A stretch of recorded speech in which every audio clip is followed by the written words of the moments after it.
Today is Saturday, November 7th. 7th. Wait, is it? I thought we said it was the 5th yesterday. Sorry, 6th. Sorry, 6th today. I'm thinking of Yellowstone. Saturday, November 6th, 2021. We'll be reading a devotional out of Jesus Calling, a Family Devotional, 100 Devotions for Families to Enjoy Peace in His Presence by Sarah Young. Enjoy the adventure. Be willing to go out on a limb with me, even if that is where I am leading you. It is the safest place to be. Your desire to live a risk-free life is a form of unbelief. Your longing to live close to me is at odds with your attempts to minimize risk. You are approaching a crossroads in your journey. In order to follow me wholeheartedly, you must relinquish your tendency to play it safe. Let me lead you step by step through this day. If your primary focus is on me, you can walk along perilous paths without being afraid. Eventually, you will learn to relax and enjoy the adventure of our journey together. As long as you stay close to me, my sovereign presence protects you wherever you go. Read together. Whoever serves me must follow me where I am. My servant also will be.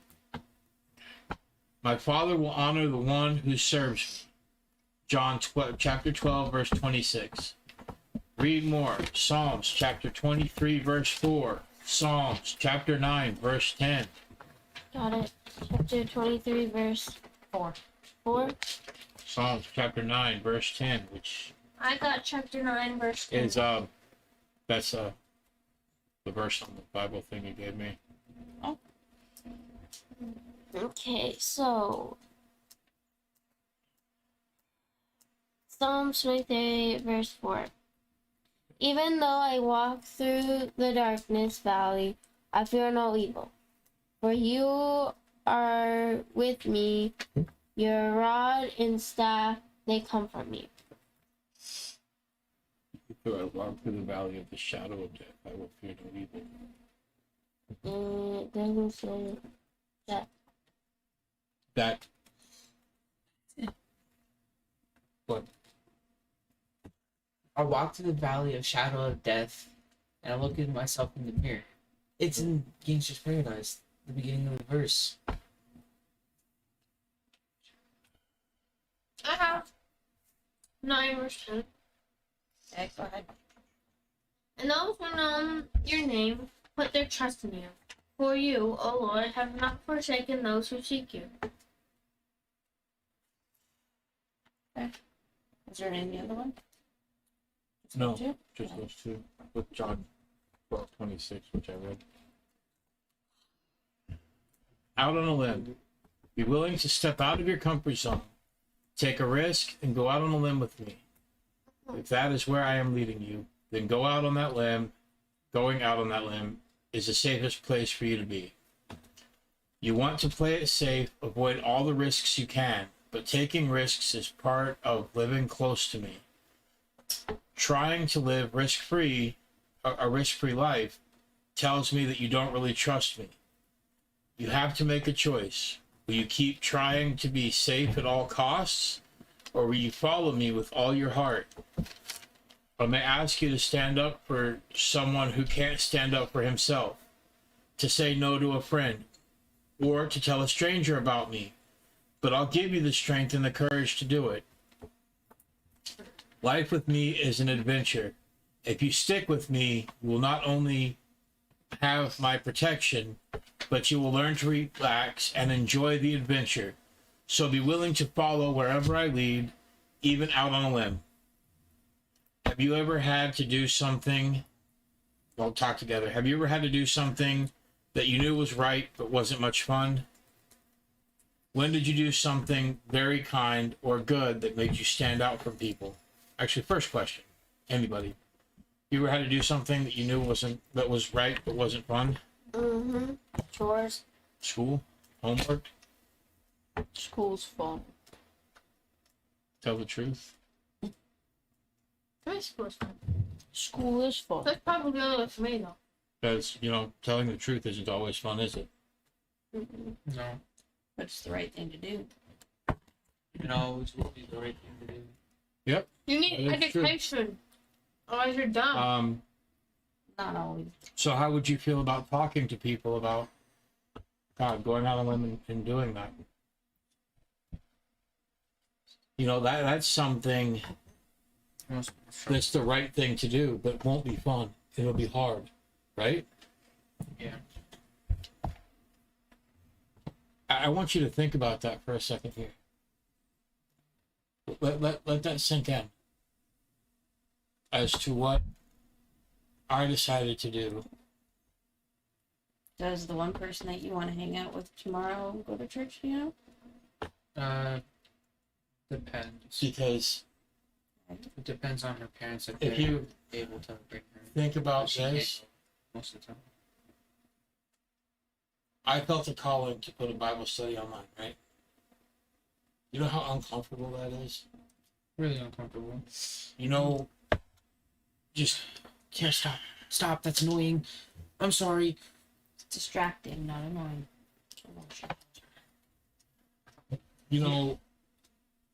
doing this, being okay with whatever hate comes our way, knowing that we're trying to build our family channel out, but I'm putting a Bible study on our family channel as well, right?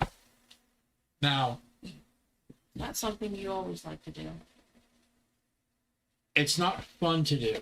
It's hard to do. I'm starting to relax and enjoy it more because I really enjoy reading the Bible and then having this time with you guys where we actually focus on something for more than 20 minutes. But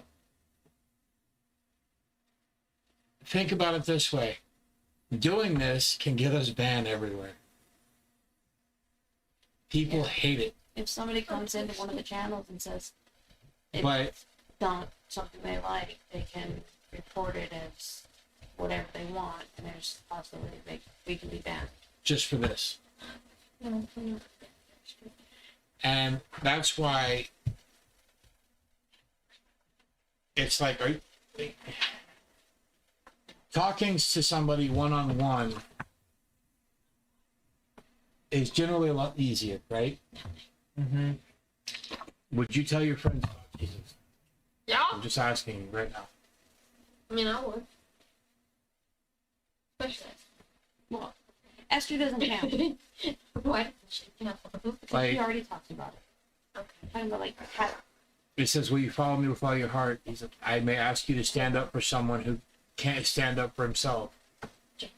To say no to a friend or to tell a stranger about me. But I'll give you strength and courage to do it.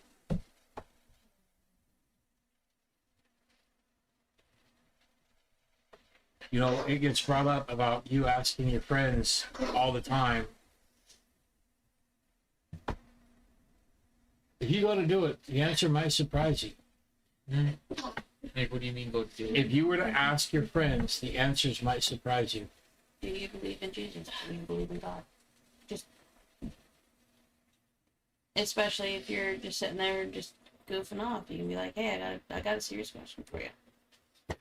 Do you believe in this?"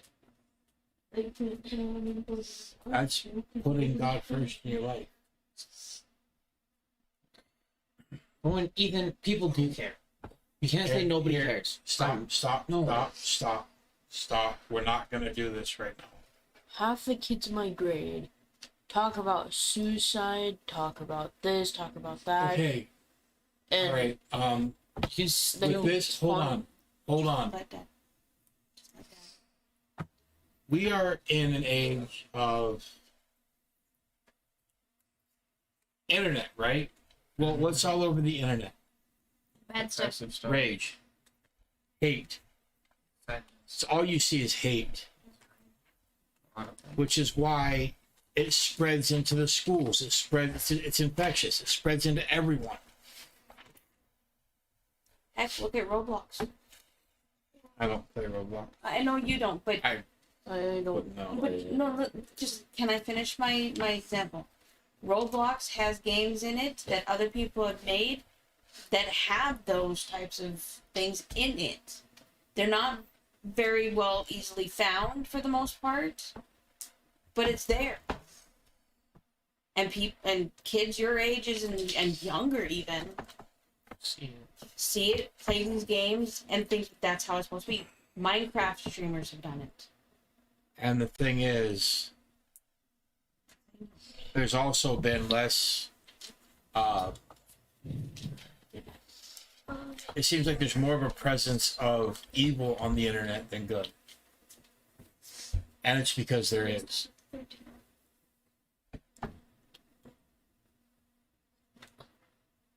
And in just 15 seconds on TikTok, you can, I guess, show 15. Is it 15 seconds? I don't know. 15, 60, and 3 minutes. Because I don't have TikTok, so I don't know. The YouTube shorts are about the same thing. Okay, well, so it's just a couple seconds to relay a negative message, right? Yep. And people pick up on these. And then it becomes a trend. And the trends become hate. And all you see is hate everywhere. Tide Pod Challenge is a good example. Of how fast these things spread. DRG Slick is too. But Useless is another. trying to spread a good message and Pumpkin smash. I mean, we could do TikTok and just make a small video with a positive message and just post it, okay, hold on. and that would be our part. When did you Just like do this. something very kind or good that made you stand out from other people? Help other kids. Well, Kira helps with the sparklers at Sebastian? school or at church. Mission 22. Sit up challenge. I know to help out. Really. There's the Mission 22 that you're raising. Awareness Awareness. of suicide Yes. and trying to help prevent it. Z? I don't know what you guys are talking about. I trailed off. What have you done? Help you with math Okay. and reading. Since moving here, you guys participated in the reading days, or Yeah. even in the mornings. All four of you actually. You would did sit down sit-ups and read for with the little kids. pancreatic cancer. You did sit-ups for it. Sit-up Yeah. challenge? Yeah, for Aunt Rachie. Wait, what's that? What? Pancreatic cancer? We're getting off track here.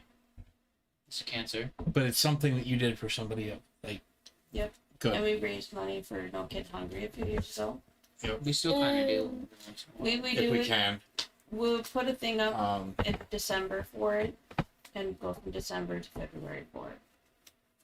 Just did the whole year. I saved somebody's life. Yes, Yeah. we did. Oh yeah. Oh, well, let's not Yeah, talk well, about let's it. just really not get into that. Yeah.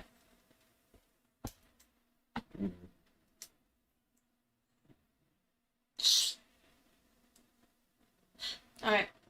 Anything else to that? Even though it was hard, did it feel good to do what you knew would make Jesus proud? Yeah. At the time of that incident, did she think about Jesus while doing it? Sebastian. Steven. No. But That's an example. you were there for him. Dude. Even That's when the cops came to the door, they thanked you for being there for him. That's standing up. That was getting out of your comfort zone. yeah. It's hard. You're fine. It's fine. He's fine. He's Yeah. doing better. Okay? That's a very good example. And not many of the kids you know are willing to do something like that. I just don't want to think about It's I fine. understand you don't want to think about it, dude. It's But you okay. do it for any of your other friends. His nose looks oily. All right, we'll go ahead and move into reading then. Who wants to do 10? Sebastian, you want to read 10? Lindsay, you want to read 10? Not Ten that long. is 19 verses. It's really short. I can read chapter 10. 12 was pretty long. After the king of the Ammonites died, and Hanun his son reigned in his place, and David said, I will deal loyally with Hanun the son of Naash, as his father dealt loyally with me. So David sent his servants to console him concerning his father. And David's servants came into the land of the Ammonites. But the prince of the Ammonites said to Hanun, their lord, do you think because David has sent comforters to you that he is honoring your father? Has not David sent his servants to you to search the city and spy it out to overthrow it? So Hanun took David's servants and shaved off the beard of each and cut their garments in the middle at their hips and sent them away. When it was told David, he sent to meet them, for the men were greatly ashamed. And the king said, remain at Jericho until your beards have grown, and then return.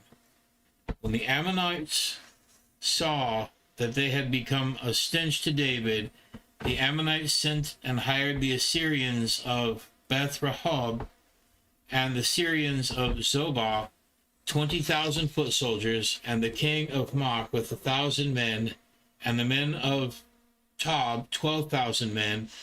And when David heard of it, he sent Joab and all of the host of the mighty men, and the Ammonites came out and drew up in battle array at the entrance of the gate, and the Syrians of Zobah and of Rahab,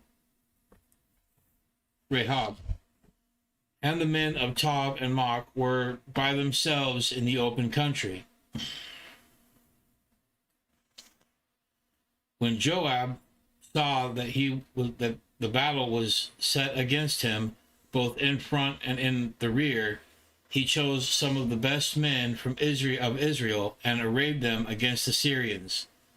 The rest of his men he put in charge of Abishai, his brother, and he arrayed them against the Ammonites. And he said, if the Syrians are too strong for me, then you shall help me.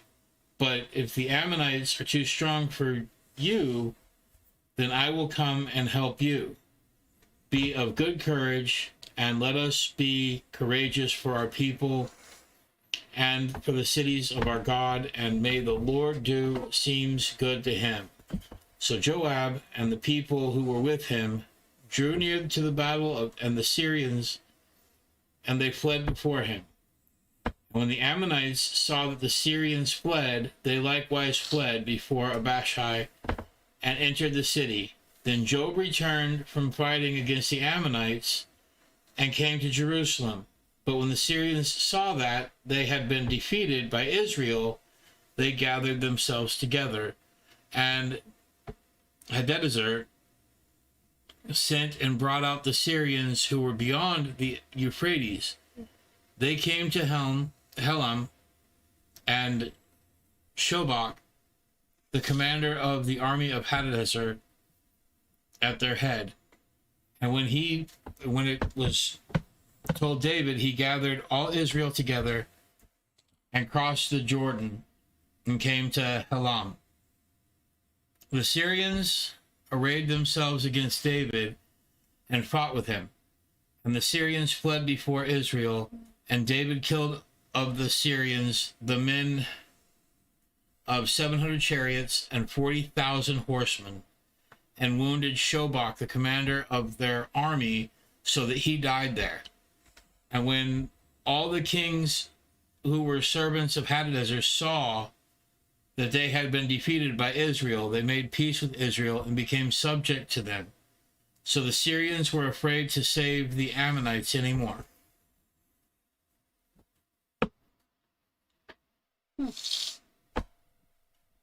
So basically, the Syrians. God saved Israel. Yeah. But why do the Ammonites have a? How did it come to have a problem? David was offering a peace. Thing is, Doesn't- that could be before Samuel.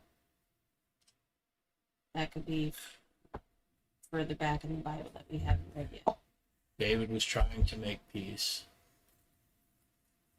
And they disrespected his servants, cut their garments, made them shave their beards, sent them back.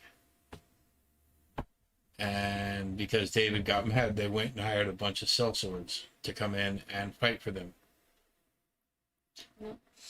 And during this, How old is David in this chapter? I don't know.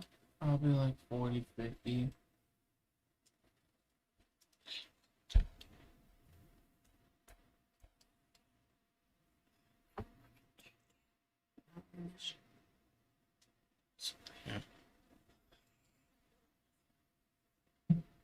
God delivered that victory to David.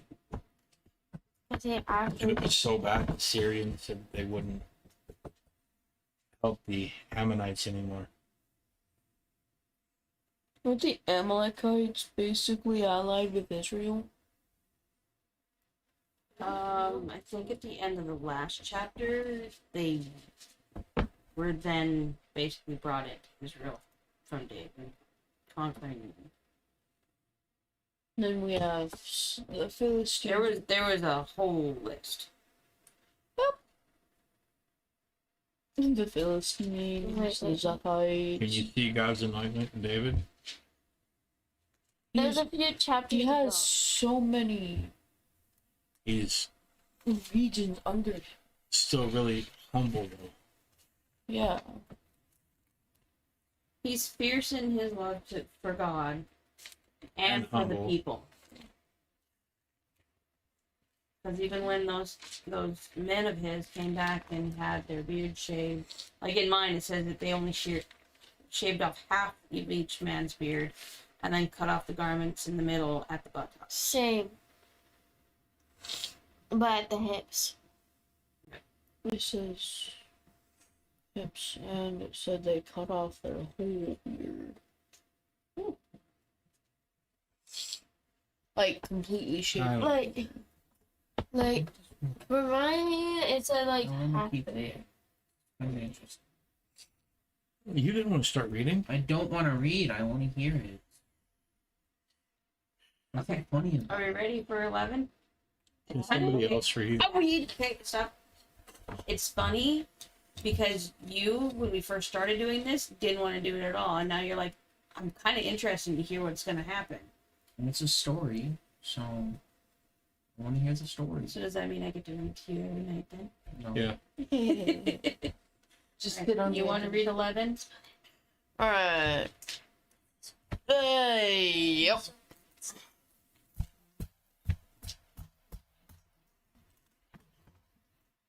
May I have some more lady? You're going to read, aren't you? You can't read with your mouth. One. I'll start reading. You can read some of 12. Oh, All right. Samuel chapter 11. David and Bathsheba. Shiva. In the spring, at the time when kings go off to war, David sent Joab out to the king's men and the whole Israelite army. They destroyed the Ammonites and besieged Rabbah, but David remained in Jerusalem. One evening, David got up from his bed and walked around on the roof of the palace. From the roof, he saw a woman bathing. The woman was very beautiful, and David sent someone to find out about her. The man said, "Isn't that Bathsheba, the daughter of Elam, and the wife of Uriah the Hittite?" Then David sent messengers to get her. She came to him, and he slept with her. she had purified herself from her uncleanliness. Then she went back home. The woman conceived and sent word to David, saying, I am pregnant. So David sent word to Joab, send me Uriah of Hittite. So Joab sent him to David. When Uriah came to him, David asked him how Joab was, how the soldiers were, and how the war was going. Then David said to Uriah, go down to your house and wash your feet. So Uriah left the palace, and a gift from the king was sent after him. But David slept at the entrance of the palace with all of his master's servants, and did not go down to his house. When David was told Uriah did not go home, he asked him, haven't you just come from a distance? Why didn't you go home? Uriah said to David, the ark in Israel and Judah are staying in tents, and my master Joab and the Lord's men are camped in open fields. How could I go to my house to eat and drink and lie with my wife? As surely as you live, I will not do such a thing. Then David said to him, stay here one more day, and tomorrow I will send you back. So Uriah remained in Jerusalem that day and the next. At David's invitation, he ate and drank with him, and David made him drunk. But in the evening, Uriah went out to sleep on his mat among the master's servants. He did not go home. In the morning, David wrote a letter to Joab and sent it with Uriah. In it, he wrote, put Uriah in the front line where the fighting is fiercest. Then withdraw him so he can be struck down and die. So while Joab had the city under siege, he put Uriah at the place where he knew the strongest defenders were. When the men of the city came out and fought against Joab, some of the men in David's army fell. Moreover, Uriah the Hittite was dead. Joab sent David a full account of the battle. He instructed the messenger, when you have finished giving the king the account of the battle, the king's anger may flare up, and he may ask you, why did you get so close to the city to fight? Didn't you know they would shoot arrows from the wall? Who killed Abimelech, son of Jerub Besheth? Didn't a woman throw an upper millstone on him from the wall so that he died in Thibs? Why did you get so close to the wall? If he asks you this, you say to him, also your servant Uriah of the Hittite is dead. The messenger set out, and when he arrived, he told David everything Joab had sent him to say. The messenger said to David, the men overpowered us and came out against us in the open, and we drove them back to the entrance of the city gate.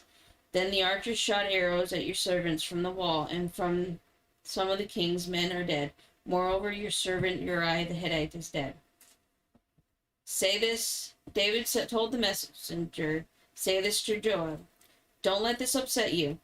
The sword devours one as well as the other. Press the attack against the city and destroy it. Say this to encourage Joab. When Uriah's wife heard that her husband was dead, she mourned for him.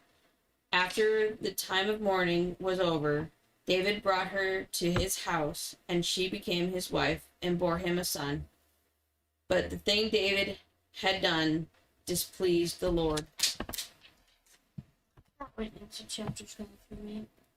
Same. So,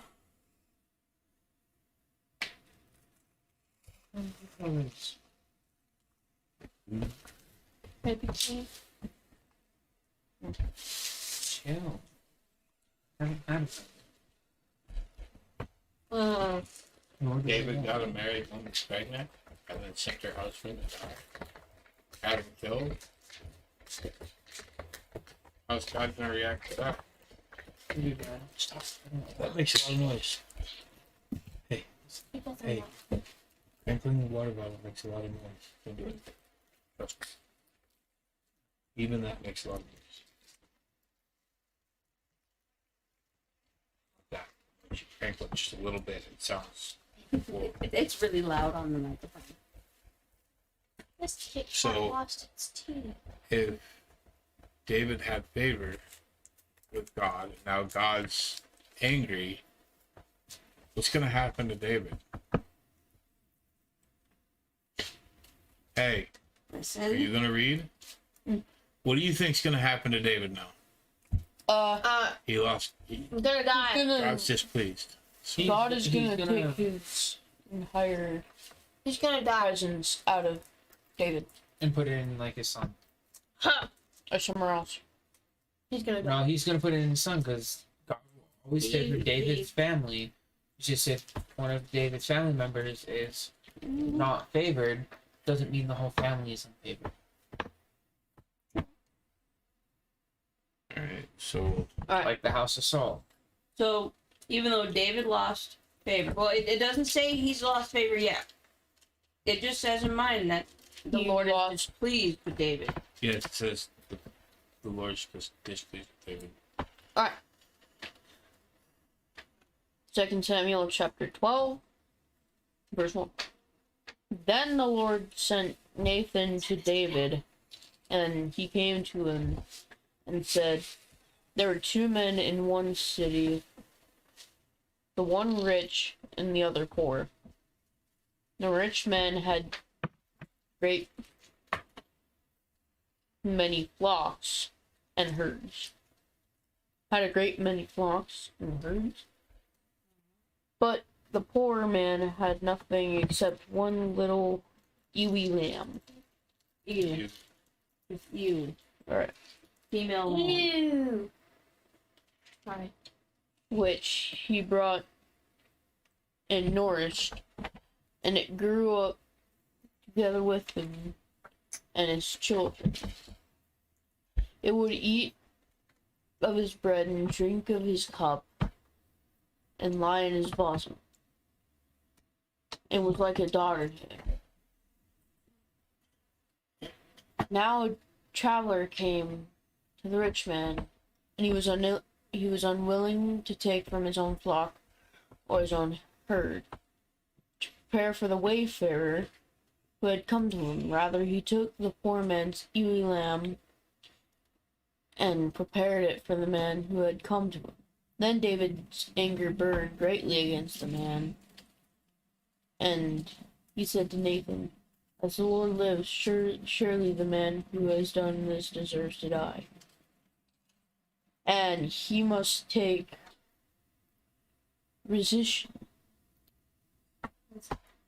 restitution. Alright. For the lamb fourfold, because he did this thing and had no compassion. Nathan then said to David, you are the man, thus says the Lord God of Israel.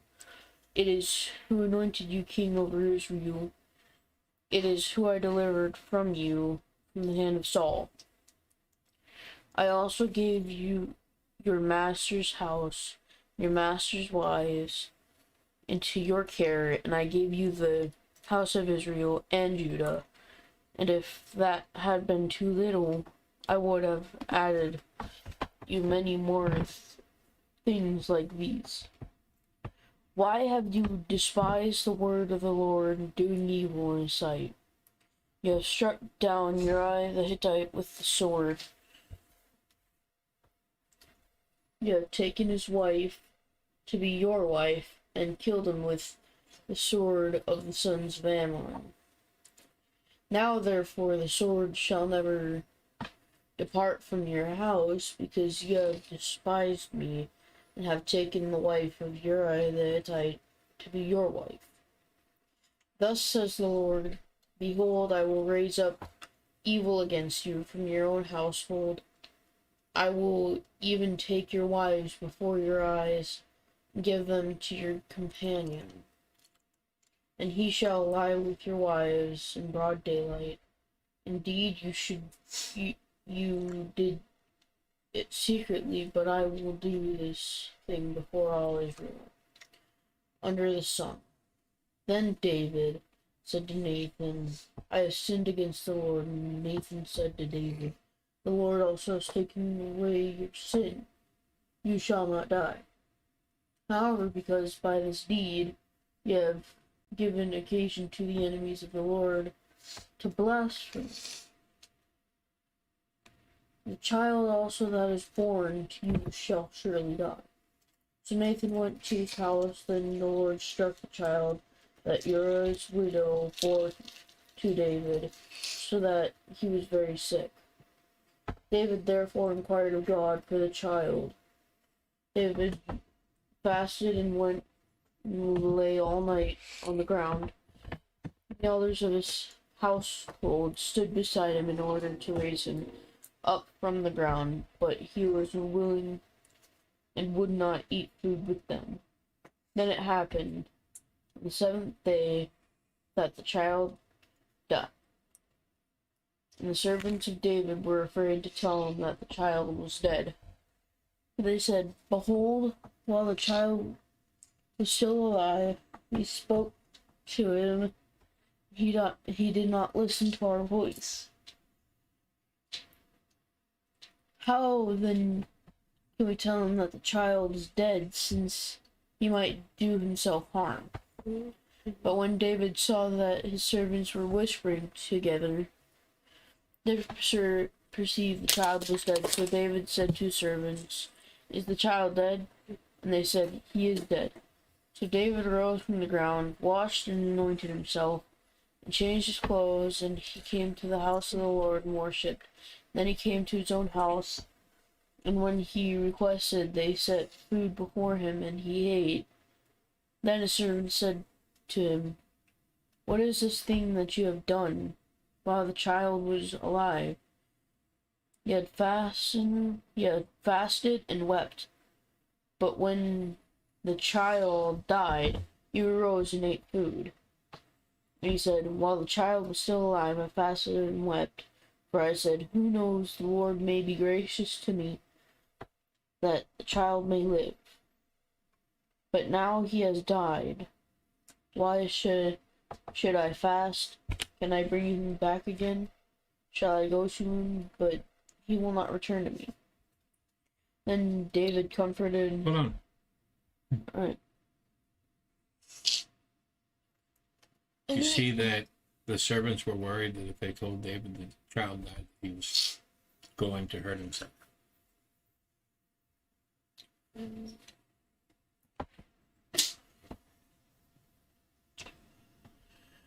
David was prepared because he was basically told. He was told by Nathan.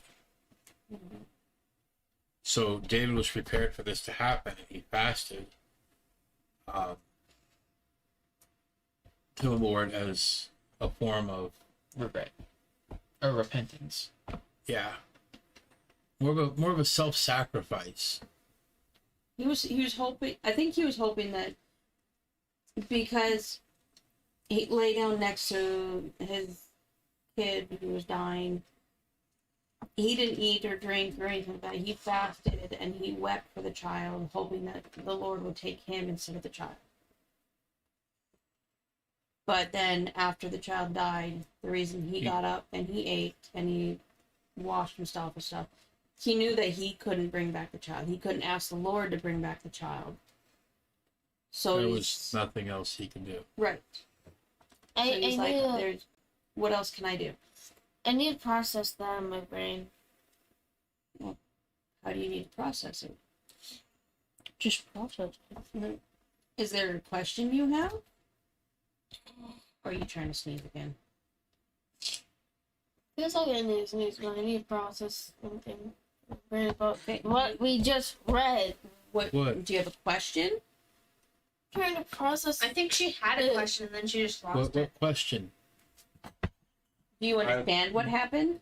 No, I do not. Okay, so the Lord sent Nathan to tell David, because you slept with Uriah the Hittite's wife, Bathsheba, and she Killed. bore you a son, And and then you killed Uriah because you got her pregnant, that I am displeased with you. Because of that, the Lord told Nathan to tell David that your son, which will be born of Bathsheba, Uriah's widow, that child will die. So 7 days after that, the child got ill, and David went and he laid down laid down on the ground, didn't eat, didn't drink, didn't move, and wept. It was that day that the child had been ill for 7 days. On the seventh day, the child had died. Oh, right. You're right. So he was sitting on the ground. Oh yeah, the day that he was born, he became ill. That's what it was. So Yes. thank you for correcting me. And on the 7th day after, so the baby was only 7 days old. And it was already ill. and it died. Yep. Do you understand that now? Is there anything else you don't understand? Do you have any questions? No. You're good now? Wait. Okay, are you in chapter 12? Yeah. This is chapter 12. Yeah. We're on chapter 11. No, Oh, we're on chapter 12. Yeah, we're on chapter. You're reading chapter 12, Wait. verse 24. I'm not. That's where we're at now. Alright. Then David comforted his wife Bathsheba and went into her and lay with her. And she gave birth to a son, and he named him Solomon.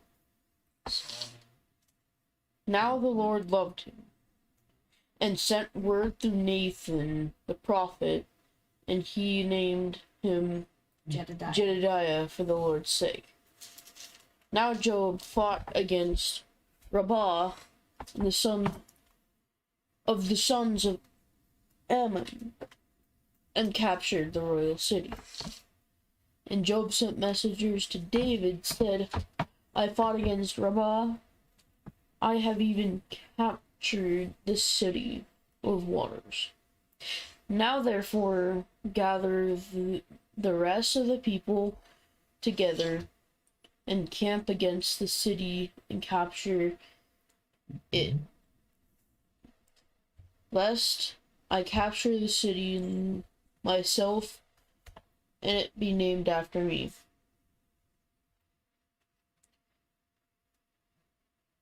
So David gathered all the people and went to Rabbah and fought against it and captured it. Then he took the crown of their king from his head, and its weight was a talent of gold. Which is a talent. And in it was a precious stone, and it was placed on David's head, and he brought out the spoil of the city in great amounts. He also brought out the people who were in it, and set them under saws, sharp iron instruments, and iron axes, and made them pass through the brickling. Kilns. It says Brooklyn in this. And then it says brickworks for me. Say, And thus he did to all the cities of the sons of Ammon. Then David and all the people returned to Jerusalem. So a talent is 75 pounds. That is a heavy crown. Of gold. Man's had a pretty big neck. He's like that neck dude. Yeah. Yeah, definitely. How do you work the neck muscle? Just how do all you So, you see, David got God's favor back again? mm-hmm. I know how to do work. You know, God, We gotta keep an eye on Solomon though. Solomon. No, it was Solomon that got God's favor. Solomon got God loved Solomon. I'm still doing this. I don't know. I don't know. So yeah, God loves Solomon.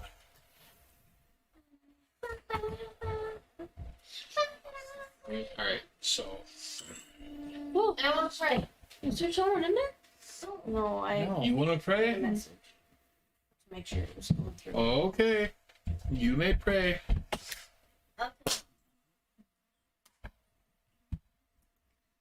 Dear Lord, thank you for giving us room, giving us enough to eat, giving us part in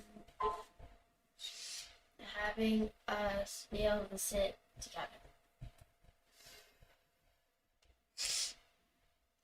And having people who come in and listen, people who want to listen, people who want to be blessed like it, like the people who will listen. And for all the kids that want to have a choice, want to get a choice to be, that don't get, whatever, get baptized, and the other kids will get baptized as well. I hope they want to get baptized, and so does their family.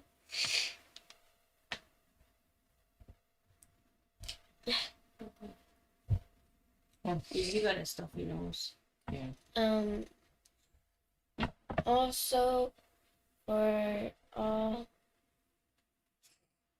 the people who don't have money, get money. No, it's okay. It's It's a good part. A good.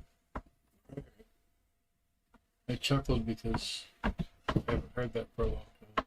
All the words people said. Amen. Bye. Goodbye. Have money, get money. Yeah. If you don't have a house, just buy a home. No. No, you can't. You can't. That's how it works. You need a It's not job. off.